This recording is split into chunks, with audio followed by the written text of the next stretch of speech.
IFM News. IFM News. IFM News.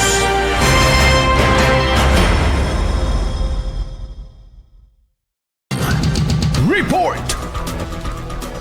Nag-umpisa na ang 70 araw o 90 days na campaign period para sa pagkasenador at party list kahapon. Sa Pangasinan, mas pinaigting naman ng pulisya ang kanilang pagpapatupad ng election ban bilang pagtalima na rin sa pag-umpisa ng election period noong 12 pa ng Enero. Kapansin-pansin din ang pagkakabit ng mga poster ng mga national candidates sa mga kakalsadahan na siyang daan ng ilan upang mas makilala. Paalala naman ng COMELEC, magkabit ng poster sa tamang lugar, gayon din ang mahigpit na pagbabawal sa vote buying at vote selling. Sa darating na 28 naman ng March, mag-uumpisa ang kampanya sa local elections sa mga posisyon mula pagkagobernador hanggang sa konsehal. Kasama mo mula rito sa IFM Dagupan, ito si Idol Matthew Pacheco. Tatak IFM.